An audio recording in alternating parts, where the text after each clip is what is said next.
Hello, everyone, and welcome to This Week in Hospitality Marketing, show number 504. Greetings from the Netherlands. Happy to be back. Happy to have you on the show today. Happy to discuss some interesting topics associated with, pretty much as always, here and now, this week in particular, all the events that are going on with tariffs and tariff wars and what have you, and have a unique international perspective on how the world sees what the U.S. is doing at the time and so forth. It's been interesting. All said and same, we're going to be facing some interesting marketing challenges, diminishments of budgets, the impacts of tariffs on people's expendable income, and what their choices are for travel. And we know that these are all going to have related impacts to how we operate and how we approach our businesses and how we strategize on gaining and keeping our marketing share, fair market share, or maybe even growing it. To that end, we have to be more than what we have been doing, which is more broadcasting, generalizations, product awareness, rates and dates, and destination. We have to get more engaged with our guests, solicit them and communicate with them in ways that works best for them to understand what it is that we're offering so that they see the value in it in deciding where to spend their monies for travel, should they continue to want to travel. And we do hope that we can inspire them to do so. To that end, today's topic is about the modality of talking. And my apologies if my voice sounds a little off. Finding a little bit of a cold. Change of climates has finally caught up with me being over here. So our topic today, episodic versus serial marketing, with a bit of a dash of disruptive storytelling for both. These are terms that get tossed around a lot as to how we communicate with our guests via marketing. A lot of times, as I just complained about, we tend to be more rutted into the broadcast awareness, brand versus non-brand categorization, statement of who we are, where we are, what we are, and some tangibles as to offers and availabilities and unique features and so forth that we find out to be highlights, where it's seasonal-based interest, event-based interest, demographic interest, destination interest. We then tailor some of the marketing efforts that we do towards those things outside of just our brand awareness of who we are.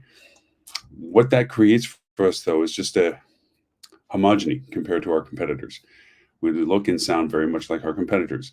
And then we leave it up to our guests to determine the difference or the differentiations between what we are in the way they perceive it and the way our competitors are in the way they perceive it. We leave that control over to them. And not that we ever take control from the guests as to how they engage with us, but we can certainly influence how they see us by how we talk about us. As it's often said, the storyteller is the leader of the conversation, but the story is the content that keeps the interest. So let's talk about these terms that get used quite a lot: episodic marketing, serial marketing. Episodic marketing, for those that may be unfamiliar with the term or understand how it relates to marketing, involves delivering a narrative or story in a serialized manner, breaking down content into smaller, engaging episodes to keep audiences hooked and coming back for more.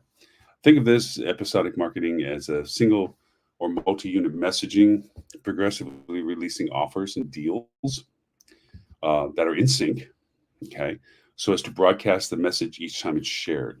So what that is I have an event coming up 60 days from now, and I will mention the event in my social media, organic, my social media paid, my paid ad campaigns, my content on my website, and pretty much any channel that I have access and availability to, my rates and offers on meta search or other channels of distribution, OTAs, travel ads, and what have you.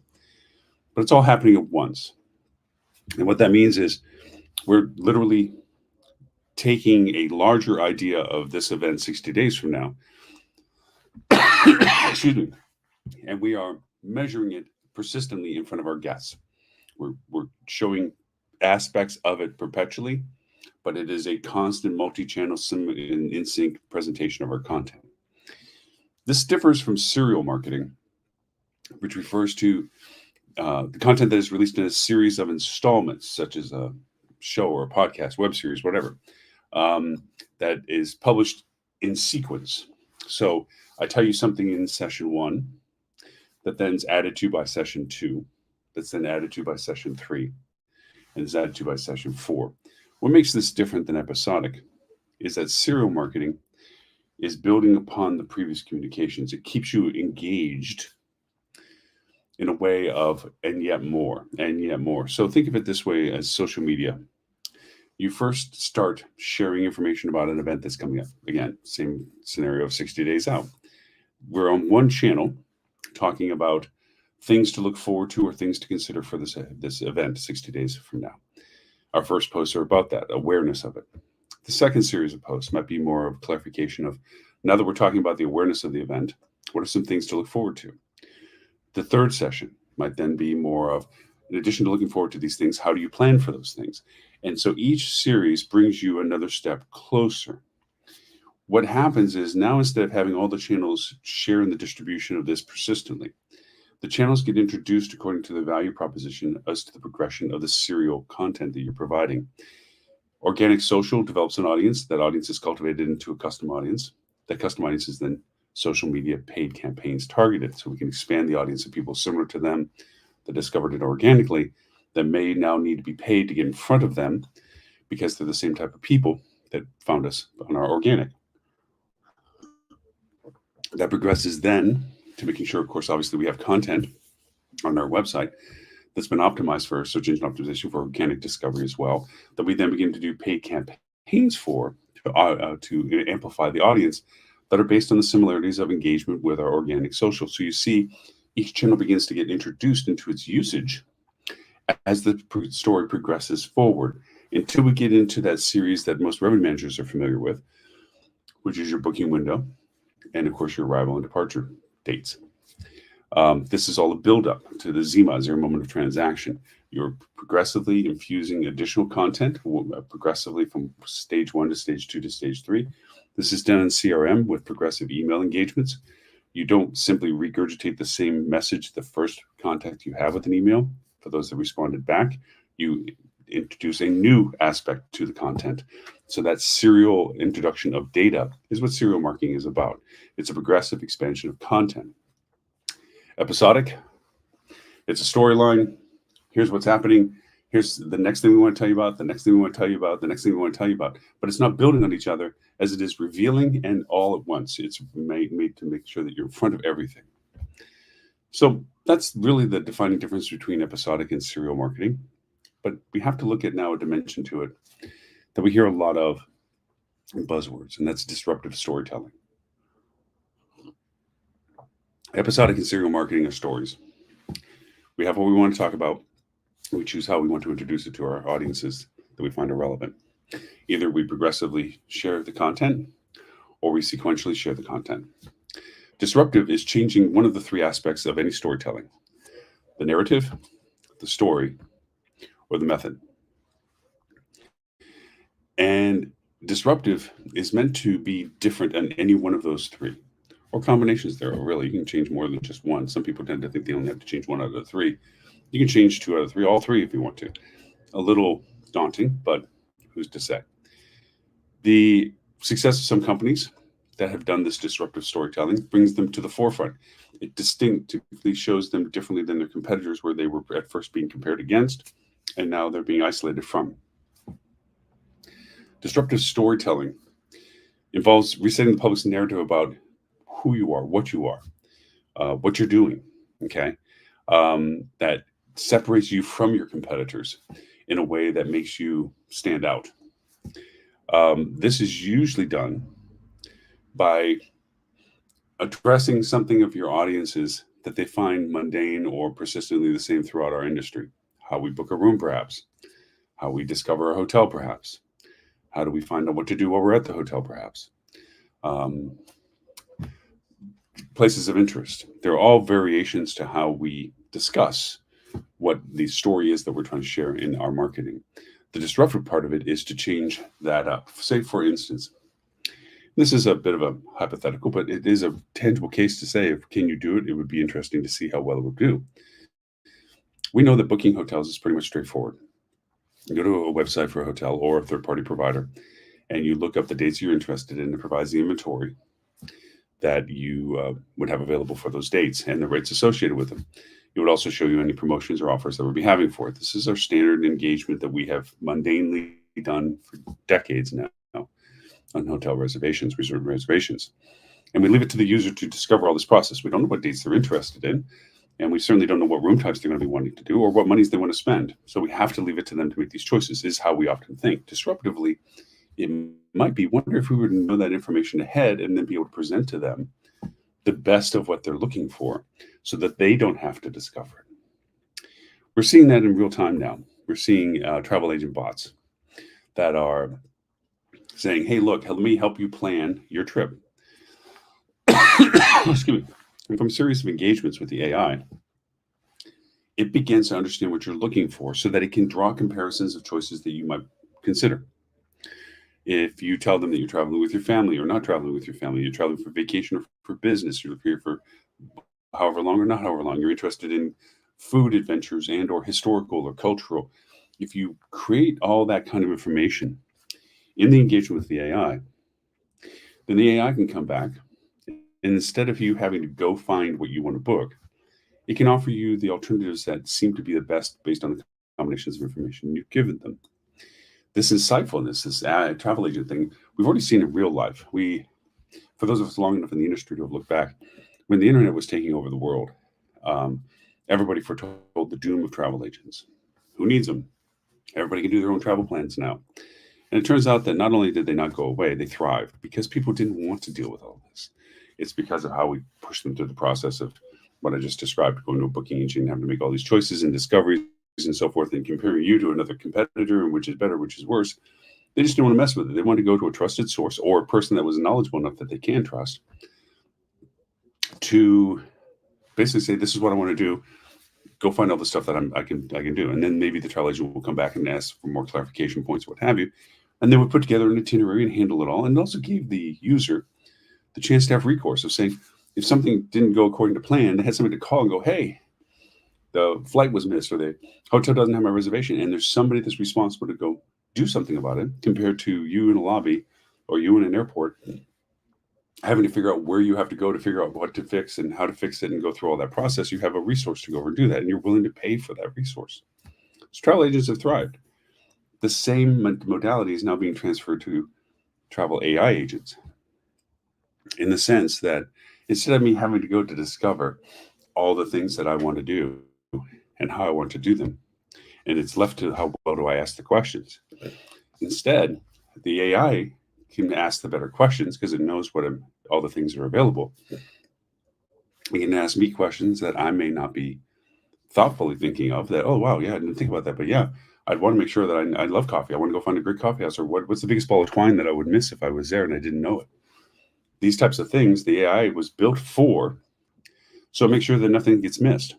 And then if the AI came back and gave you the best recommendations of what you could do, where to do it at, what to pay for it, how to get there, how to schedule it, how to create itinerary, how to get around for it, all those things, all the minutia that goes along with travel planning. To that point, they're like, well, yeah, let's do that. And if you were the one to create that AI for the benefit of your property, then you've disrupted the storytelling to your competitors. You've shown that your competitors are not in the same caliber as you. You're doing things differently at the value of your guests. Because of that, guests want to do business with you because you're the better option. You have a disruptive way of doing it that is more convenient for them. I think it comes to mind things like, if you're not familiar with the platform Flip2, you've heard us talk about many times. It's been on the show all the years. We've been doing this 10 years now. And Flip2 is one of those where they keep introducing more and more things where instead of just going to a booking engine, they intercede. Are you thinking about coming next week, within a couple of weeks, this month, what quarter, whatever? And then when you pick dates, it then shows you all the things that are going on in around the dates that you're considering.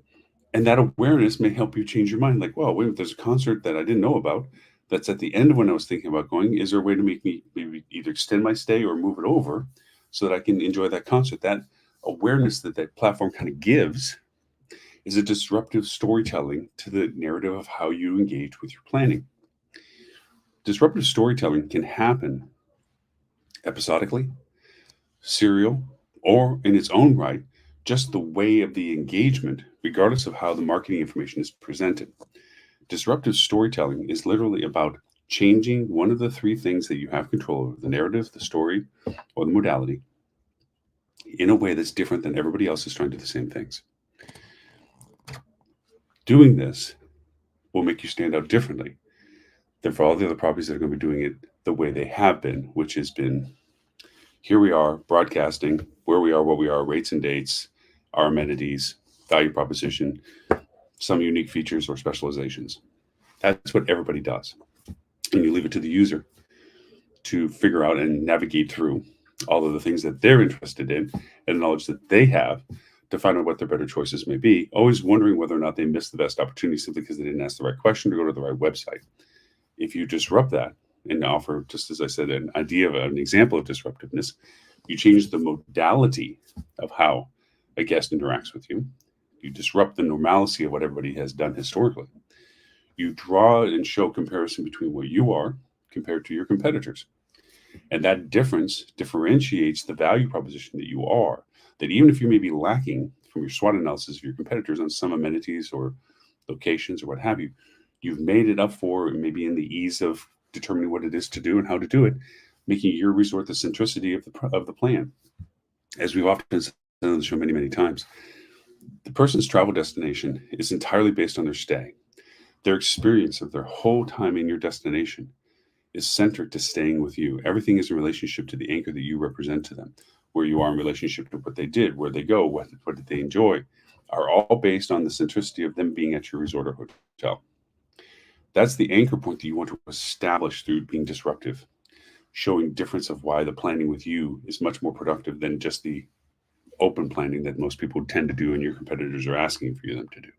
So those types of changes, those types of ways of doing things differently is the real disruptive storytelling aspect of episodic versus serial versus most anyways what you're needing to change. And for us coming up in our marketing, whether you believe that this is a new order of happiness and joy and that economies are going to keep growing, what have you, with all this tariff stuff going on or whatever the economic policies are, or do you feel that there's going to be a negative impact to all of this? One thing we have to agree on all aspects of this is that it's going to be different. This is different than it was yesterday, different than it was last year or the year before. And for those that have been in the industry and been in hospitality marketing long enough, you think of lockdowns and COVID, where we're not allowed to do business. You think of financial crises in 2008, 2009, where people didn't have the monies to do anything. You think of all the challenges that are faced with our messaging of marketing, of how well we can communicate with the few people that may be in a position still to take advantage of our product for us to stay in business, and the skinniness in which we have to financially operate. These things talking about how we market, how we message, how do we communicate, how do we service our guests become critically important. It's not about how many warm bodies are sitting around the same room doing work from one source. It's how well what needs to get done gets facilitated in a way that produces the best. These are the changes that are going to be happening. For whatever good or bad comes out of this, changes is going to happen as to what we need to do and how we need to communicate. AI is influencing so many things that we're doing right now, and it's going to be even more of a go-to for a lot of companies that when they begin to financially evaluate what they want to do to restrain costs, optimize spends, and find more survivability out of the economics that they're going to be facing running their business. AI is one of those things that how can I use it? Right now, as I mentioned on previous shows, a lot of them still are messing with how to make a cute picture, cute logo, funny blog, or whatever. They don't truly realize the leveraged power of creating an AI interface that can solve and derive communication value with guests in such a way that it can be productive and profitable to do so. So this disruptive storytelling, as it adapts to serial marketing, episodic marketing, just generalities, really, different ways of doing things. You're going to have to rethink how to do things with the newer tools that are at hand. And it's going to be critical as the days and the weeks and the months progress forward. So, not on one of our longest shows, only because I'm not feeling that well and don't want to go over and get to where you have to deal with me coughing or what have you.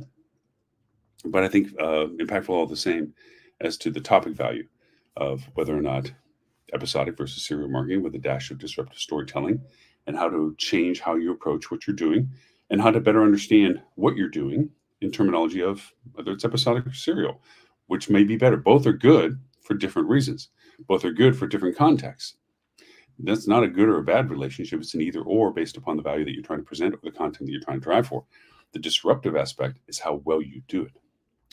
So for everyone watching us live on our simulcasts on Facebook, LinkedIn, YouTube, Twitch, thank you so much for doing so. For all those who are watching on our TV channel, the Hospitality Channel, on your Roku TV, Google TV, Amazon TV, Apple TV, Smart TV, thank you so much for catching the TV show live as always.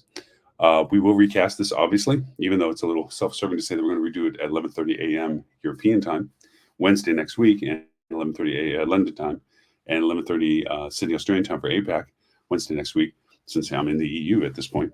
But it is persistency that we keeps helping with the time zones being a little bit more comfortable. Although always as appreciated, there are so many of you that watch us live from around the world, regardless of the time, which is impressive. Thank you for all of that. As always, you can watch all of our previous shows and listen to our podcasts at hospitalitychannel.tv. If you want to look at our TV channel or our app, look for the Hospitality Channel on Apple iOS or Google Play, or on your smart TV, look for Hospitality Channel. The live show is always on the free side of that. If you're a hospitality marketing professional and wish to get into a peer level group to discuss at levels of proficiency hospitality marketing with other hospitality marketers, please join us at hospitalitymarketing.club. Sign up there with your email. We'll send you a test. Pass the quiz, shows you're an active hospitality marketer, and you join our peer level group, which is always fun.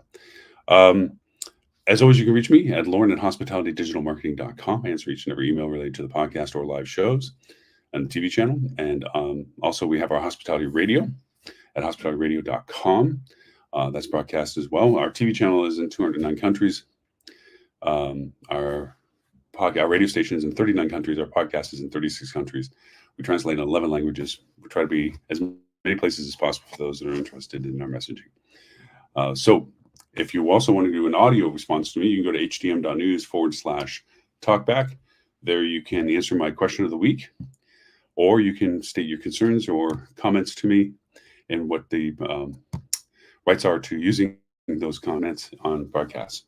So you can reach me that way as well. So until next week, my name is Lauren Gray. I thank you for the privilege of your time. I look forward to talking to you as of next week. Bye, everyone.